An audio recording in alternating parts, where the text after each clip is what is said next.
Piling up, stress can get to the best of us. But how bad is it for you, really? Can stress actually kill you? From a biological perspective, stress makes perfect sense. If you're about to get chomped on by a bear, your stress hormones better kick your butt into gear. But it turns out that your mortgage, unemployment, and looming exam all trigger the same stress response in your body. And unlike most animals, which eventually experience a major decrease in these hormones, humans can't seem to find the off switch. Even though it's not life and death, our psychological woes consistently bathe our bodies in these hormones, making our heart pound, muscles tense, and stomach turn. In Japan, they have the term Karoshi, which literally translates to death from overwork. In what is now deemed an overworking epidemic, these individuals who are seemingly healthy and in their prime suddenly die.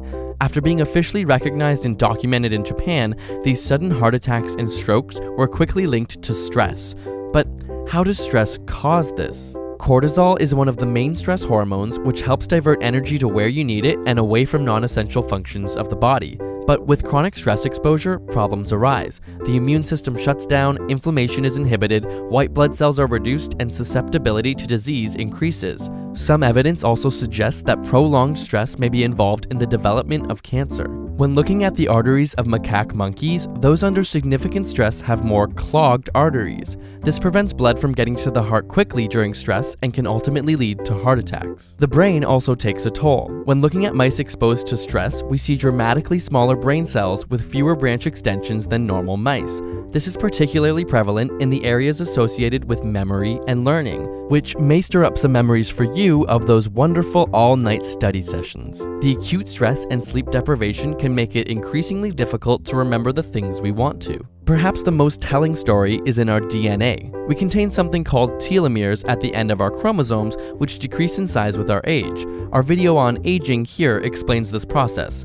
Eventually, the telomeres run out, at which point the cell stops duplicating and dies. So telomeres are directly related to aging and length of life. And it turns out, stress may actually accelerate the shortening of these telomeres. But not all hope is lost for the perpetually stressed. Another hormone, oxytocin, has been shown to reduce this stress response. It helps your blood vessels relax and even regenerates the heart from stress-related damage.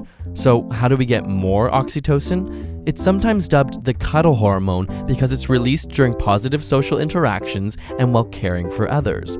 People who spend more time with others create a buffer or resilience to stress. So when life gets the best of you, just remember, you don't have to go it alone. Spend some time with those you love. It may just save your life.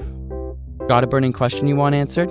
Ask it in the comments or on Facebook and Twitter. And if you want the inside scoop on upcoming episode ideas and behind the scenes, check out our personal Instagram and Twitter handles. And subscribe for more weekly science videos.